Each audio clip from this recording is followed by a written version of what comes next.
ඔන්න ඉතින් අදත් මම රස කෑමක් හදන්න තමයි මේ ලෑස්ති වෙන්නේ. අද මම හදන්නේ මුකුණු වෙන්න වෑංජනයක්. මේ තියෙන්නේ මම සෝදාගත්ත මුකුණු වෙන්න කොළ ටික. හොඳටම වතුර බේරලා තමයි මේ තියෙන්නේ.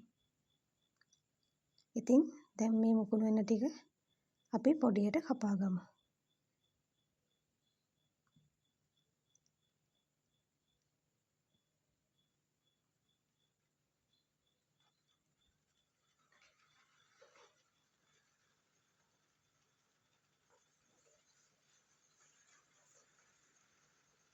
හීනියටම කපා ගත්තත් කමක් නැහැ. ටිකක් ලොකු වුණත් ප්‍රශ්නයක් නැහැ. මොකද මුකුණු වෙන්න කොළ ඉක්මනට තැම්බෙන නිසා. ඉතින් මෙන්න මුකුණු වෙන්න කොළ ටික මම කපාගෙන ඉවරයි.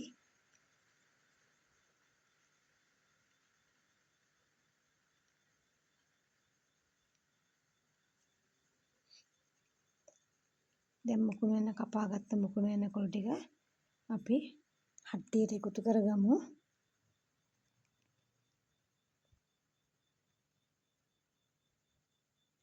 මුකුණු වෙන්න වෑංජනයට අවශ්‍ය මීලුන් ටික කපා ගමු.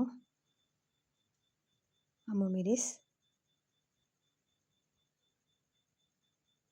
සුදු ලුණු.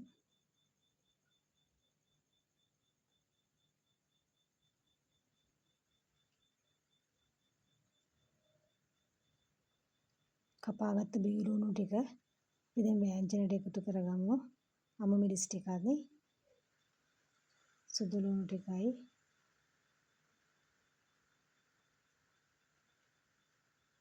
එකතු කරගත්තා. ඊළඟට මම මේකට මිරිස් කුඩු එකතු කරගන්නවා. මිරිස් කුඩු, කහ කුඩු සහ තුනපහ කුඩු.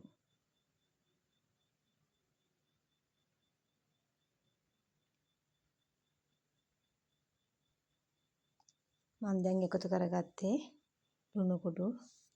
මම මේකට උළු හාල් එකතු කරගත්තා. තක්කාලි ගෙඩියකුත් එකතු කරගත්තා. මේ එකතු කරගත්තේ උකු පොල් කිරි ටික. මේකට මම කිරි එකතු කරගන්නේ මෙච්චරයි. දැන් මම මේක වහලා ව්‍යා ගන්නවා.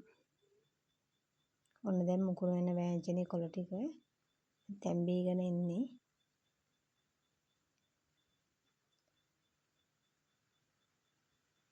තව විනාඩි 3ක් අපි වහලා තියලා බලමු. තව පොඩ්ඩක් තැම්බෙන්න තියෙනවා.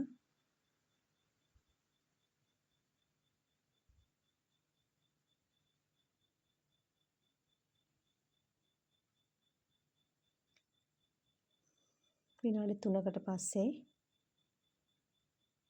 මෙන්න දැන් වෑංජනේ ලෑස්ති. දැන් කොළ ටික හොඳට තැම්බිලා තියෙන්නේ. කිරි ටිකත් හොඳට පැහිලා. මෙන්න මේ විදිහට තමයි මම රසම රස මුකුණු වෙන්න වෑංජනය හදාගත්තේ. ඕගොල්ලන්ට පුළුවන් මේකට තව උම්බල කට්ටියක් එකතු කරගන්න. තවත් රසවත් කරගන්න පුළුවන්. එහෙමනම් ඔයගලන්ට සුබ දවසක් වේවා.